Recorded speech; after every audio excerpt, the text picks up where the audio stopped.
दोस्तों, जब प्रभु श्री राम और लक्ष्मण माता जानकी वनवास को जाते हैं, 14 वर्षों के लिए वनवास होता है, तो क्या उस 14 वर्ष तक लक्ष्मण जी सोए नहीं थे? दोस्तों, इस विषय में एक कथा बड़ी प्रचलित है कि मेघनाद को केवल वही व्यक्ति मार सकता था जो 14 वर्षों से न सोया हो।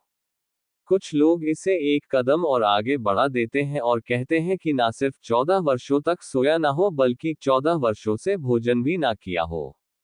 दोस्तों, राधे राधे। दोस्तों, आप हमारे YouTube चैनल सनातन ज्ञान भूमि पर नए हैं तो चैनल को सब्सक्राइब अवश्य करें और लाइक करें और दोस्तों में शेयर करें। वीडियो को अंत तक जरूर सुनिएगा।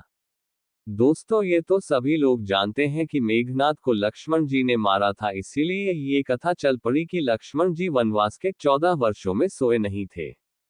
कुछ लोग इसे और भी बढ़ा चढ़ाकर बता देते हैं कि 14 वर्षों के लिए लक्ष्मण ने अपनी निद्रा अपनी पत्नी उर्मिला को दे दिया था। हालांकि ये सब केवल लोक कथा है और मूल वाल्मीकि रामायण और रामचरितमानस में ऐसा कोई भी प्रसंग नहीं मिलता है।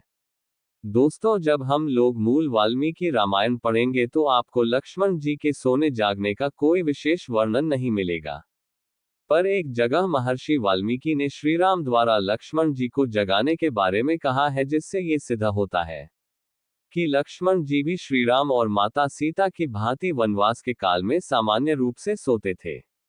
इसके अतिरिक्त उनके द्वारा कंदमूल खाने का भी वर्णन है, जिससे ये सिद्ध होता है कि वे भूखे भी नहीं रहते थे। वनवास के समय में लक्ष्मण जी सोए थे। दोस्तों, वाल्मीकि रामायण के अयोध्या कांड के सर्ग 56 का पहला श्लोक से सिद्ध होता है कि इस सर्ग में श्रीराम को चित्रकूट पहुंचकर महर्षि वाल्मीकि के दर्शन करने होते हैं और इसी कारण वे सुबह उठने के बाद लक्ष्मण को भी जागते हैं। इस सर्ग के पहले, दूसरे और तीसरे श्लोक में ही इसका स्पष्ट वर्णन है। दोस्तों, जो श्लोक कुछ इस प्रकार है। अयोध्या कांड, सर्ग 56, श्लोक 1। अथ रात्र्या व्यातीतायां व सुप्तम निन्तरम प्रबोध्यमास शनै लक्ष्मण रघुपुंगव। अर्थात तदनंतर रात्रि व्यतीत होने पर रघुकुल शिरोमणि श्रीराम ने अपने जागने के बाद वहां सोए हुए लक्ष्मण को धीरे से जगाया। अयोध्या कांड, सर्ग 56, श्लोक 2। सौमित्रे शृणु वन्याना वल्गु व्याहर्ता स्वनम संप्रतिष्ठा महे कालः प्रस्थानस्य परंतप। अर्थात शत्रुओं को संताप देने वाले सुमित्रा कुमार, मीठी बोली बोलने वाले शुकपिक आदि जंगली पक्षियों का कलरव सुनो। अब हम लोग यहाँ से प्रस्थान करें, क्योंकि प्रस्थान के योग्य समय अब आ गया है। अयोध्या कांड, सर्ग 56, श्लोक 3। प्रसुप्तस्तु ततो भ्रात्रा समय प्रतिबोधितः जहो निद्रा च तंद्रा च प्रसक्तम च परिश्रमम।